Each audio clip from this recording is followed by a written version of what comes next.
أعوذ بالله السميع العليم من الشيطان الرجيم. بسم الله الرحمن الرحيم. الحمد لله الذي أنعم علينا بنعمة الإيمان والإسلام وكفى بإتمام النعمة. أشهد أن لا إله إلا الله وحده لا شريك له. أشهد أن سيدنا ونبينا محمدا عبده ورسوله. اللهم صل وسلم على سيدنا ومولانا محمد في الأولين، وصل وسلم على سيدنا محمد في الآخرين. سبحانك لا علم لنا إلا ما علمتنا إنك أنت العليم الحكيم.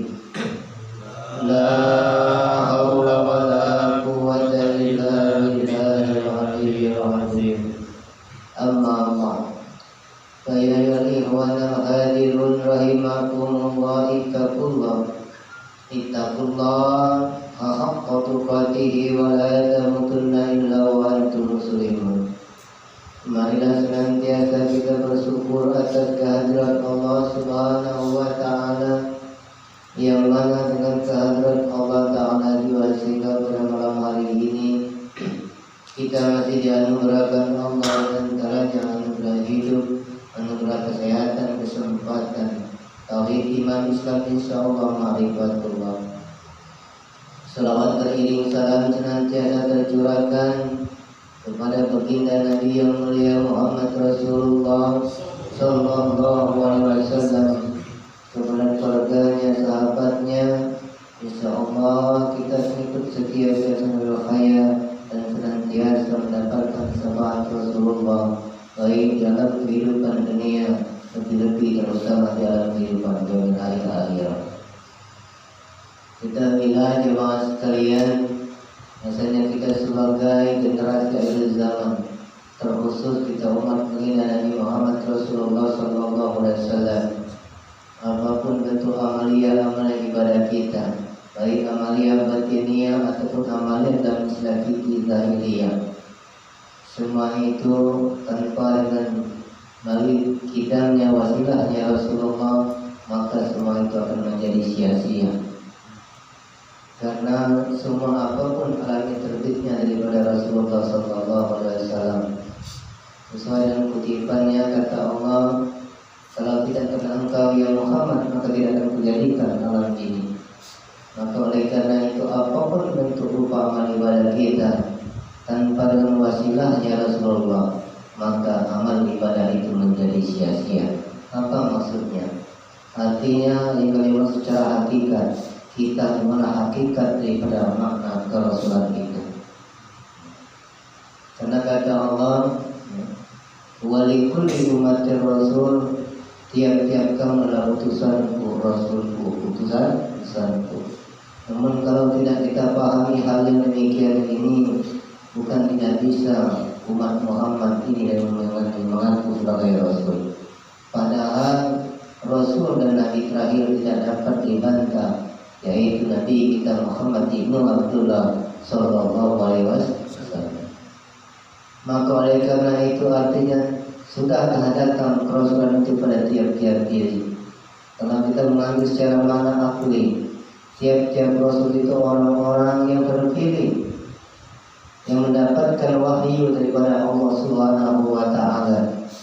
Bagi kita sebagai umatnya, tidak dapat dikatakan mendapatkan wahyu, karena wahyu itu berupa suhuf, lembaran ataupun Alkitab, baik itu dinamakan kitab Taurat, Zabur, dan Al-Quran terakhir kepada Nabi kita Muhammad, yang menyempurnakan semua kitab terdahulu. Oleh karena itu artinya, kalau Rasul itu mendapatkan wahyu, maka dari kita dan sudah lengkap Alkitab itu dihimpunkan dalam Al-Quranul Karim, kitab suci kita umat Islam, maka kita harus untuk orang-orang yang mendapatkan petunjuk pada lahir dan batinnya, yang senantiasa terpandang pada zat yang waliyul wujud, yang senantiasa nyata dan kekal abadi, baik pun alam ini telah terjadi ataupun seluruh alam terjadi. Maka kalau tidak dipahami, bukan tidak bisa mengaku Rasul. Maka oleh karena itu para manusia sudah Yang tanyata pada tiap dirinya bermusnah belum tentu dia mengenalkan dirinya dan belum tentu dia mengenalkan Allah Subhanahu wa Ta'ala. Maka orang yang sudah mengenalkan Allah Subhanahu wa Ta'ala senantiasa dia mujahadah, muraqabah, istiqomah dan lain sebagainya dalam beribadah kepada Allah Subhanahu wa Ta'ala. Apapun bentuk ibadahnya itu. Kalau kita meneliti, mempelajari beberapa kitab tasawuf, maksudnya dalam bahasa lain dan pahami, baik pun di kalangan gambar Syekh Abdul Somad, ya, ataupun Syekh Muhammad Nafis, ataupun yang dalam kitab-kitab yang lainnya banyak kitab tauhid yang berbahasa Melayu. Tiap-tiap kitab itu diawali dengan rukun iman, rukun Islam, bab tauhid, sifat rukun dan lain sebagainya. Dan semua kitab itu setelah kami teliti orang-orang yang sampai hakikatnya akan Rasulullah itu, maka berakhlakul karimah, baik tentang ibadahnya kepada Allah ataupun hubungan baiknya kepada manusia. Maka oleh karena itu sangatlah naik bagi tiap diri kita ini apabila telah mencapai Allah, mengenal hakikat zat Allah, menyepelekan apalagi sampai meninggalkan ibadah-ibadah yang ditetapkan oleh Allah melalui baginda Nabi kita Muhammad Rasulullah Sallallahu Alaihi Wasallam. Apapun bentuk ibadahnya wajib bertanggung sunnah. Maka oleh karena itu ketahuilah, seyogianya orang yang sudah dibukakan Allah ma'rifatul dan mengenal Allah itu lebih baik ibadahnya daripada sebelum ma'rifat. Kenapa? Pertanyaannya sedikit saja. Yang pertama kali ma'rifat kepada Allah hanya satu, belum masuk alam basa, yaitu Muhammad Rasulullah. Dialah bapaknya segala ruh dan Adam bapak segala pasar alam jasa. Kemudian tatkala pada alam zahirnya, baginda Nabi Muhammad yang terakhir penutup segala telah dijamin oleh Allah kema'rifatannya dari alam ruh sampai ke alam basa ini. Rasulullah seorang kekasih Allah, seorang Rasulullah yang paling utama daripada Rasul yang lainnya, pun abdi kepada Allah Subhanahu wa Ta'ala. Ini bulan Ramadan, bulan yang suci. Lah kalau baginda Rasul yang abdi kepada Allah, kita ini siapa? Pertanyaan sedikit, kita ini siapa? Apa kita harus mengalahkan Rasulullah? Nah maka oleh karena itu, inilah yang dipertakutkan orang-orang yang belajar tauhid ma'rifat, yang mengingkari sang guru sejatinya. Tatkala Allah telah menunjukkan akan dirinya yang nyata pada setiap keadaannya, maka dia lupa diri. Ini yang dikhawatirkan. Dan kalau kita lupa diri, maka akan nyata pada perbuatan gaib ini, bahasa umumnya malas beribadah. Maka sering kami sampaikan sebetulnya itu pesan terakhir, bukan sudah di waktu pengijazan tasyukuran atau syukuran pengesahan tentang mengenal zat Allah itu, apa kata Allah, manis tabat tazana di salah satu toko manusia ilma wa ilmuku wa yarjuhu min dunia bi iman. Dalam hadis qudsi dikatakan, jangan kau ingkari gurumu. Guru di situ bukan masalah zahiriyah sebetulnya. Karena Allah telah bukan hijab mengenal dirinya. Allah telah menunjukkan dirinya sejati. Tidak dapat diukur dengan harta benda dan ilmu yang lain. Apabila kau ingkari gurumu, kata Allah, 3 malah kau temu di alam dunia. Langsung kita musibah atau bencana. Yang pertama kata Allah, di dinding ilmu. Artinya tertutup hati ini yang selama ini senantiasa memandang wajah Allah sudah menjadi syirik kembali kepada dunia. Apa dunia itu? Contoh, tatkala kita mengatakan, oh itu ibadah syariat, kita makrifat, itu sudah dunia.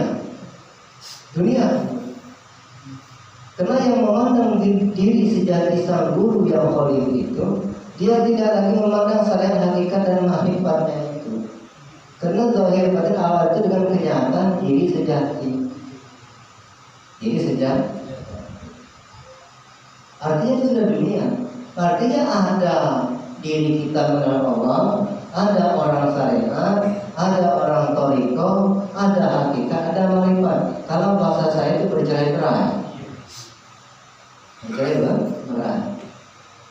Aku teringat katanya kiamat itu anak-anak berterbangan. Itu bercerai-berai. Nah sudah, kalau sudah terbuka hakikat menjadi sejati itu, maka jangan ingkar itu. Artinya setiap gerak dan diri menunjukkan diri yang sejati. Maka diri sejati itu tidak mungkin akan menghukum dirinya, apalagi sampai menghukum orang lain. Kalau kita berkata misalnya puasa, zakat, sedekah, infak misalnya kan, kemudian ya sholat, kita anggap itu syariat, artinya itu mengingkari guru sejati. Karena yang menetapkan itu guru sejati, kezohirannya, kasarnya begitu.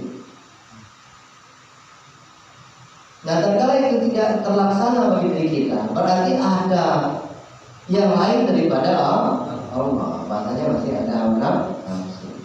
Itulah harusnya nafsu dalam makrifat. Disitulah terjadi kegoncangan jiwa. Kegoncangan jiwa. Saya pernah ditanya oleh kawan-kawan, Ustaz, aku ini sudah syukuran, tapi kadang-kadang, bukan kadang-kadang, bahkan sebenarnya tidak tenang. Sebetulnya simpel ya. Sebab tidak tenang itu karena masih ada yang lain. Ada syariat, ada hakikat, ada makrifat. Coba kalau tidak ada yang lain.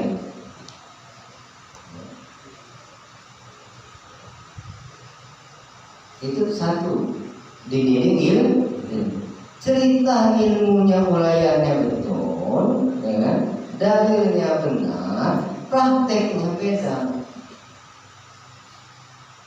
Maka wajar dalam hadis hakikat juga saya sebetulnya. Karena awal hadis itu kalau Rasulullah sering kami sampaikan. Tanda-tanda orang munafik itu 3. Ayatul munafiqun salasun, ini Abu Hurairah yang meriwayatkan. Tanda orang munafik itu 3. 1, apabila berkata bohong. 2, berjanji ingkar. 3, dipercaya pengkhianat. Jelas itu sebetulnya.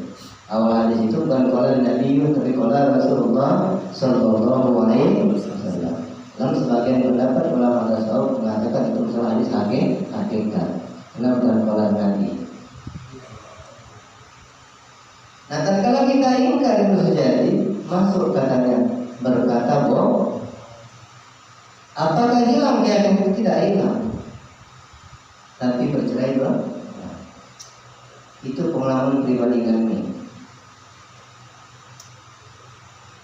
Tidak ada ketenangan di situ.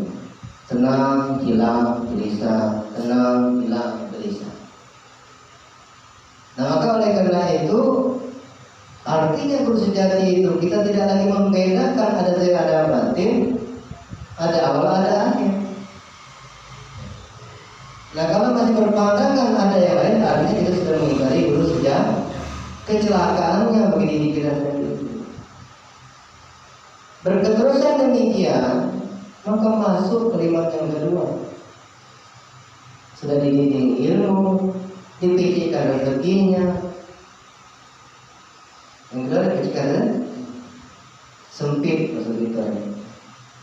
Artinya ilmu pikirkan rezeki itu bukan ilmu untuk dia bisa muraikan, bukan. Uraiannya tadi benar, saya katakan benar uraiannya. Tapi hati ini ada rasa riya, ada rasa lain selain daripada Allah. Walaupun dikatakan itu hanya Allah, cerita itu tidak akan ketemu dengan praktek. Artinya hati sudah sempit, PC rezeki bukan tidak dapat rezeki zahir.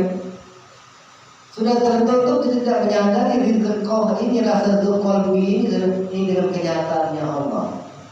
Nah, bukti tidak dengan kenyataan Allah lagi, sehingga kita menganggap ada syariat, ada mari. Nah, kalau dengan rasa qalbinya Allah tidak memandang syariat itu. Karena Allah itu bukan syariat, bukan hakikat, bukan makrifat, tapi yang memiliki semua itu. Maka dikatakan la maujudun bihaqqin illallah. Ini cara kaji diri kita simpel-simpel dan biar mudah, biar tidak lalai. Ya kalau lalai sudah hukumnya lalai, beda dengan menyepelekan. Kita aku salah. Tentunya antara sama dengan boleh. PC sempit hati. Karena masih ada rasa yang lain. Banyak cara studi bandingnya begini. Nah, kalau hati senantiasa begitu, walaupun ceritanya seindah Pak Mutiara, Pak Bulan Purnama, istilahnya, akibatnya tatkala akhirul hayat ini meninggalkan alam dunia, apa kata Allah dalam ujung hadis itu, apabila mati maka iman tertinggal dunia, artinya mati tidak beriman. Maknanya artinya mati kafir, maka dipertahankan kafir dalam makrifat. Ini yang kita takut. Bagi diri masing-masing, itu istilah bahasa dipertahankan itu. Ingkar dalam makrifat. Kalaupun dengan kita punya alasan mengambil dalil hakim sudah ma'abadah, betul. Dirikanlah salat itu yang terus menerus. Ya, pertanyaannya yang berdiri sholat itu terus menerus itu siapa? Artinya lah kalau dengan berdirinya karena Allah, apakah mungkin perbuatan amal itu terhenti pada satu sebab? Kalau berhenti berarti ada yang lain daripada Allah. Ini perlu dipikirkan, ini betul agak sedikit yang lemah. Yang lama-lama dulu kan, yang baru-baru agak dikit.